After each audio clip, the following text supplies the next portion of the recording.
Welcome to Beyond the Flare, a podcast from IFPA created in partnership with Johnson & Johnson. This is a space where voices from across the global psoriatic disease community come together to share experiences, insights, and ways we can shape a healthier future together. I'm your host, Yanina, and I'm joined by Sophia Lovey, who is president of the Psoriasis Association of Malaysia and also lives with psoriatic disease. Also, Brian Guevara, a dermatologist at the Southern Philippines Medical Center, and Margot Guinea, a consultant dermatologist at Barnes Health NHS Trust with a specialty in inflammatory diseases and psychodermatology. So today we're going to explore the hidden burden of psoriatic disease, challenging misconceptions, whilst taking a closer look at the systemic and emotional impacts of the disease beyond the skin. So let's get started. And Sophia, as a person living with psoriatic disease, can you explain what it's like to live with this autoimmune condition and how it has affected your daily life beyond the physical symptoms that other people can see? Thank you so much, Janina, for the question.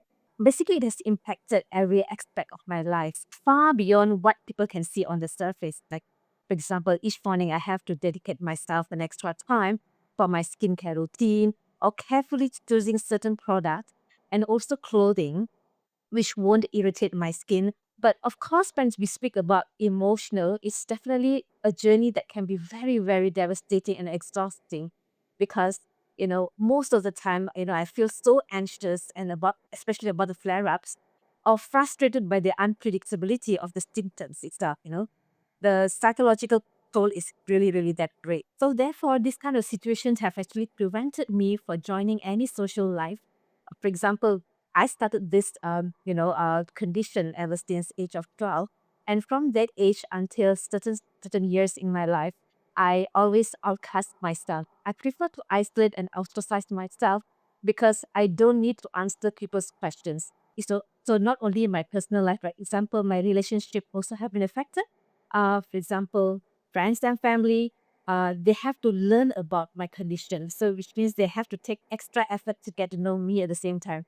And while their support means everything to me, but there are also times that I feel very, very burdened within me, which means I just feel like I might let people down, for example. Whereas at work, sometimes I need to explain about my condition repeatedly after and after.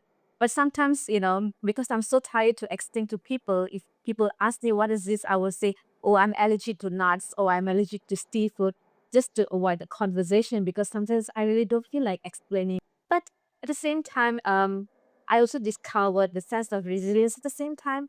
My support network, my family, of course, my friends, and also people who are living with the psoriatic disease themselves has been a great support for me.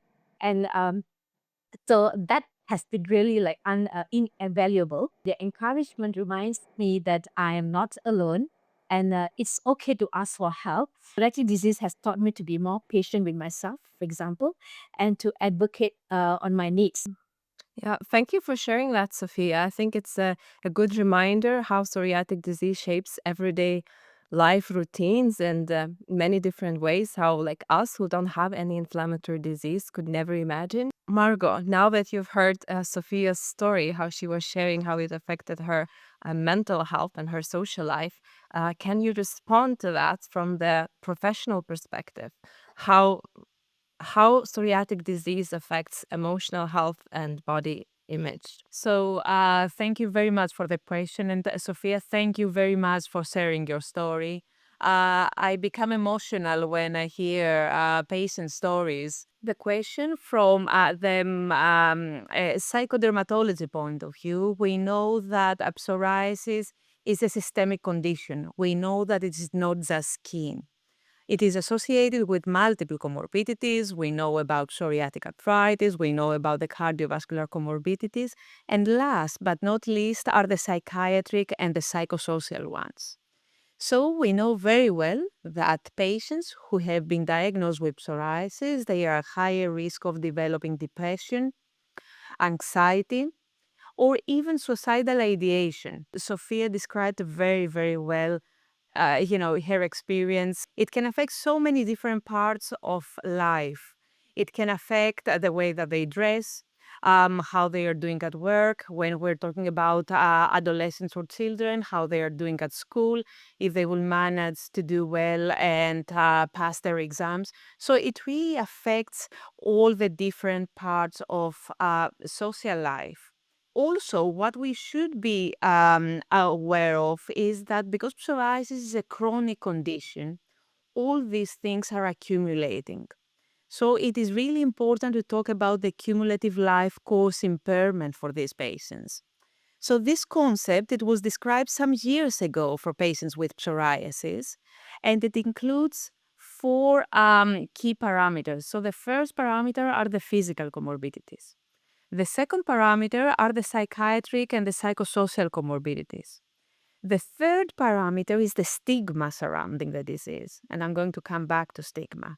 And the fourth parameter is the coping mechanisms and the coping network that the patients have developed.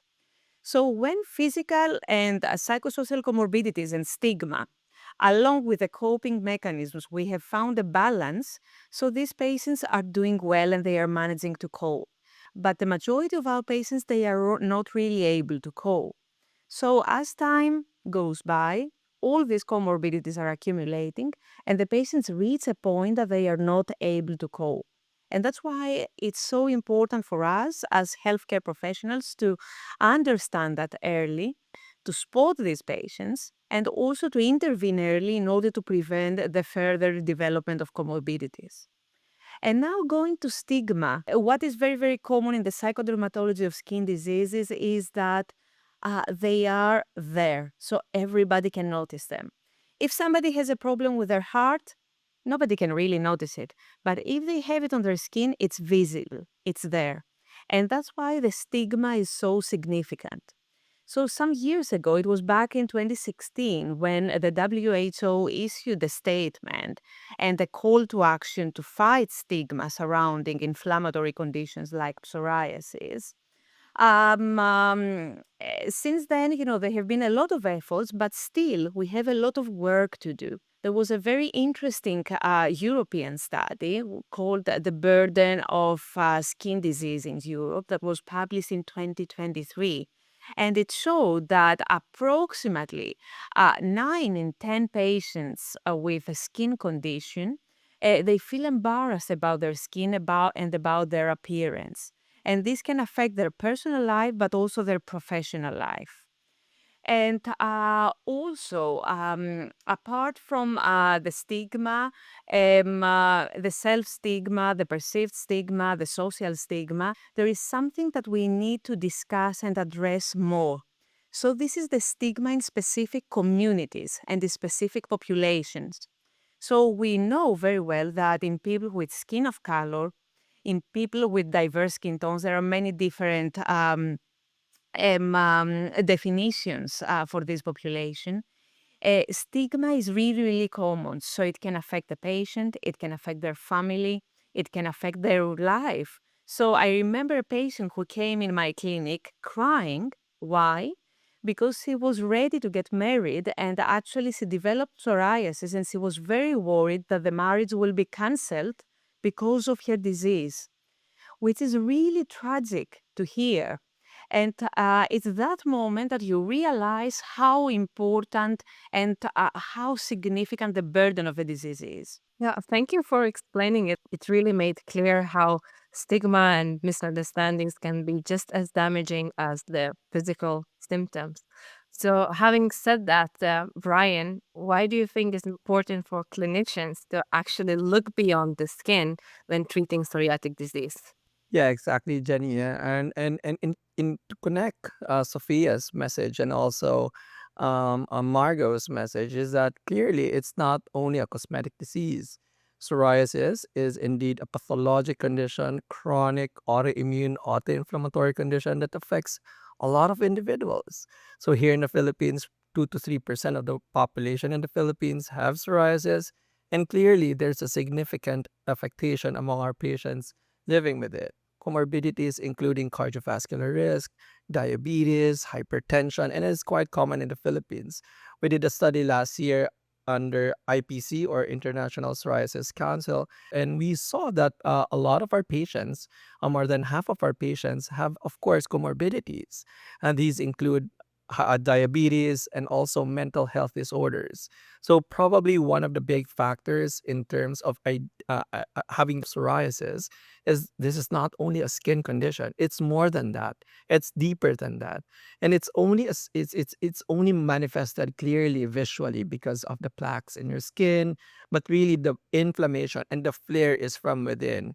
Important also for the dermatologists or physicians is to address and recognize the full impact of psoriasis, especially that there is not only your psychosocial comorbidity, but also the physical comorbidity.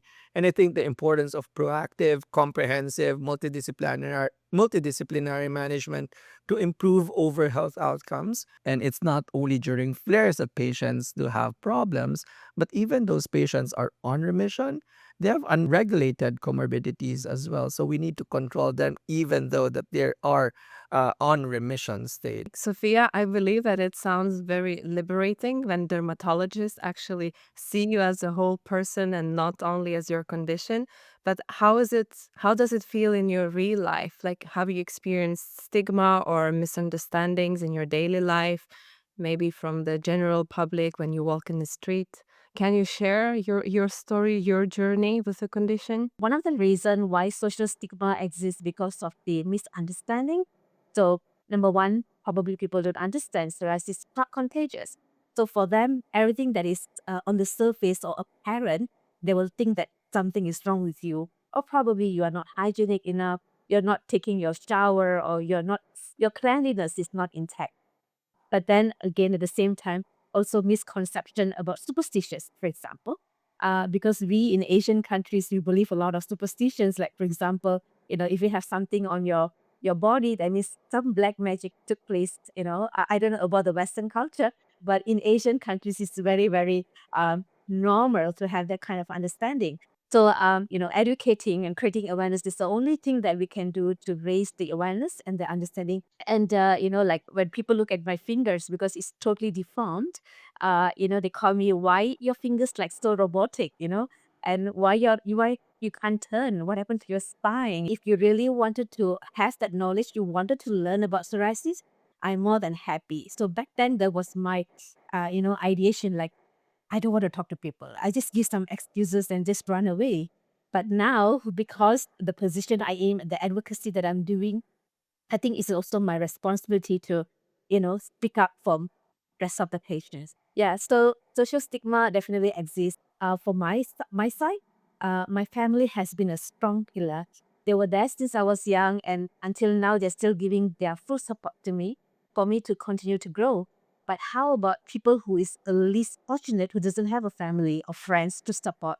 So these are the civil societies the patients can turn to and ask for accompaniment. You said that you had a very supporting family members, but having been affected as well, have they received criticism or, I don't know, some stigma from on their end? Yes, I mean, not only me, even my parents, for example, they said that, again, I'm coming back to this belief like, oh, your parents have done something, that's why the children is going through the sufferings, that kind of understanding.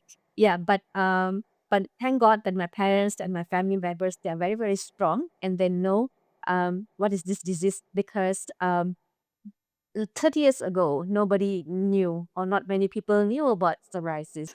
Thank you, Sophia, for being so open and sharing this sensitive story with us. And Margot, you heard Sophia sharing her struggles. And um, can you share if there are any tools or therapeutic models that help those living with psoriatic disease to build resilience with this like chronic and visible illness? Sophia, again, thanks again for sharing, because this is, it's a really, sensitive personal journey. So thank you very much for that. So, from a practical point of view, Yamina, there are different ways to address these psychosocial comorbidities. So, sometimes, referral to a psychologist for some talking therapy. either like cognitive behavioral treatment, or there are other techniques also that they can propose and they can do with the patients. They can really help. Also, I'm personally really impressed by how active the Asian patient organizations are. You're doing an amazing job. And it's really, really amazing because, as you said, in many parts of the world until recently, very few people knew about psoriasis. So you have done an amazing job in terms of raising awareness about the condition. So, my next point is that education is really key in order to help patients. Why? Because, first of all, when we educate our patients, they are, first of all, aware of the treatment options. They can also, come in contact with other patients who have the disease. And as Sophia said, you're not alone. There are people around who are experiencing something similar, and they can definitely support you. Often, we try to organize some schemes that we are bringing two patients together so they can share their experience and one can support each other. And these type of models have been really, really successful, actually. And we had great feedback also from patients. And also, we need to educate the community. We need to educate the society. Different patient organizations are doing a really good job about educating and about advocating, but I think we need to do more. And the best way to do that is to do that at a very local level. At a community level. This is the only way to debunk the myths surrounding the condition. And of course, at the end of the day, we as dermatologists, we're always there. We want to help you. We want to support you. And what we want at the end of the day, we want happy patients. We want our patients to smile. And we want our patients to take their lives back. Yeah. And Brian, as a dermatologist working in the field, do you think it is possible for healthcare systems to formally integrate families and other caregivers into the care team? Oh, definitely. In the Philippines, it's a really close-knit society, and family is like one of the core importance here in the Philippines. I think it's important for us to understand as dermatologists is that not only the patient has decreased quality of life, but also their family members, their parents, their husbands, their wives. Of course, that provides a significant burden, especially with the burden of care among patients living with a chronic disease, including psoriasis. Emotional distress, I think it's one of the major factors also among those who are or family members taking care of patients with psoriasis. The cost, significant cost, especially in the Philippines, is not covered by an insurance in the majority of treatment. And I think that's an important aspect that we need to understand also. So how healthcare system in general, like the government, can support us, providing us access to care, access to education, and of course, the patient associations and advocacy groups, like what everyone mentioned already. Whenever you provide best treatment option for the patients, I think that's a big significant burden removed from the society, removed from the family members, removed from, most importantly, the patients.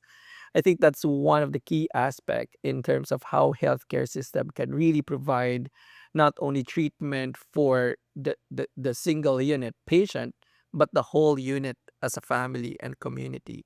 And hopefully we can integrate also more of the way patients can be like taken care as a greater patient concept. Is that me as a physician, I'm not only talking to the patient himself or herself, but also to their watchers, to their family members, to their partners. Here in the Philippines, 99% of the time, whenever a patient comes in my clinic, there's always be someone else, like a partner, like a husband, like a wife, or a parent, or a child, etc. So I think hopefully we know how to empathize also with the family members affiliated with our patient. And yeah, so in terms of training and support for families and caregivers, I'm fully supporting that type of concept, not only by the dermatologist, but more so with the patient association and advocacy groups. Thank you for sharing and summarizing it very well. That psoriatic disease is not only the skin condition, it goes way beyond, as the podcast title, Beyond the Flare, and that it also affects not only the individual himself, but the family members too. And to finalize our episode, can all of you share, like, what is one thing you wish more people understood about psoriatic disease? And let's start with Sophia. I think I wish more people will understand this impact goes far beyond what you see on the skin itself. Because while the physical symptoms are very apparent and most visible, but the condition that brings significant psychological and emotional challenges are definitely there. For example, many people living with psoriatic disease feeling isolation, anxiety, low self-worth, or due to the stigma and also misunderstanding. But like what Brian said just now, it's not only cosmetic, it's actually beyond that. We need to manage psoriasis in a multidisciplinary setting holistically. And we are all here to support every patient with psoriasis with every concern that they may have. Yeah, and just briefly, I would just like to congratulate IFPA, especially that we are really good in terms of how we relay the message, especially living with psoriasis. And I hope that other communities also, or other advocacy groups other than psoriasis, will learn a lot also on how we, as dermatologists and patients advocacy group, can really make a difference in terms of how we treat our patients, how we educate our patients, and also their family members and the communities. So we'd like to congratulate everyone for this endeavor. I couldn't agree more. And that brings us to the end of this episode of Beyond the Flare. And I want to say a huge thank you to our guests for sharing their thoughtful perspectives and experiences. And of course, to you, our listeners, for being part of this global community. Be sure to subscribe so you can catch our future conversations. And until then, take a good care of yourself and each other.